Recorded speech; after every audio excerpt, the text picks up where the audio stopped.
सालों पहले एक गांव में शारदा और भवन नाम के पति पत्नी रहते थे। उनका जीवन सुख के साथ बीत रहा था। दोनों में प्रेम और स्नेह भी बहुत था। लेकिन कभी कभी शारदा के पति भवन गुस्से में पत्नी से झगड़ा कर लेता था।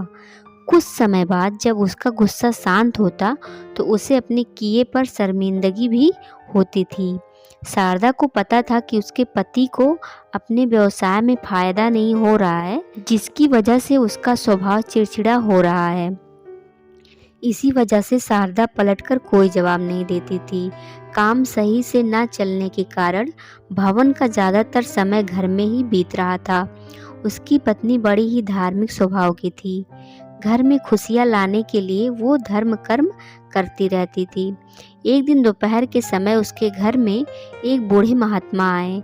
उनके चेहरे के तेज को देखकर दोनों का सिर श्रद्धा से झुक गया। महात्मा ने उनसे कुछ दान करने के लिए कहा।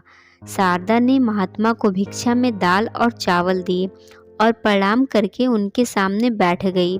उसी समय शारदा की आंखों से आंसू बहने लगे। शारदा के आंसू देखकर महात्मा जी ने इसका कारण पूछा। जवाब में शारदा ने अपने घर का सारा हाल बता दिया। उसकी बातों को सुनकर महात्मा जी ने शारदा को उपाय के रूप में साईं बाबा का व्रत करने के लिए कहा।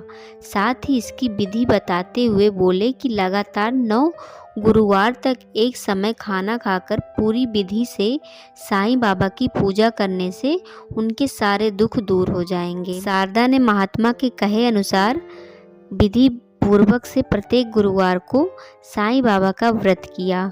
फिर आखिरी यानी 9वें गुरुवार को उसने गरीबों को भोजन कराया और साईं पुस्तकें बांटनी थी। किसी तरह से खाना और किताबों का इंतजाम करके शारदा ने ये सब कार्य भी पूरा कर लिया।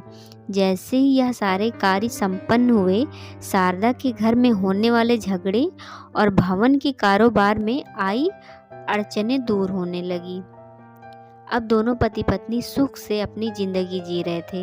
एक दिन शारदा की जेठानी और शारदा आपस में घर परिवार से जुड़ी बातें करने लगे। उसी समय शारदा की जेठानी ने उसे बताया कि उसके बच्चों का मन पढ़ाई में नहीं लगता और वो स्कूल की हर परीक्षा में फेल हो जाता है। जेठानी की बातें सुनकर शारदा का मन भर आया। उसने तुरंत साईं व्रत के बारे में अपनी जेठानी को बताया।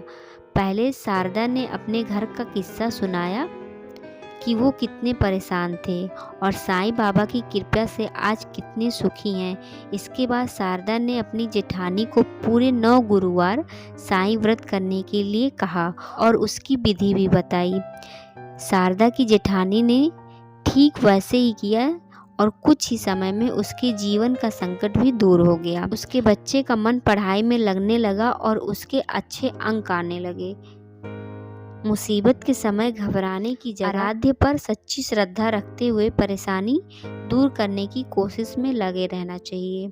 तो दोस्तों, आपको वीडियो कैसी लगी? अच्छी लगी हो तो लाइक और शेयर ज़रूर करिएगा और चैनल को भी सब्सक्राइब करिएगा। धन्यवाद।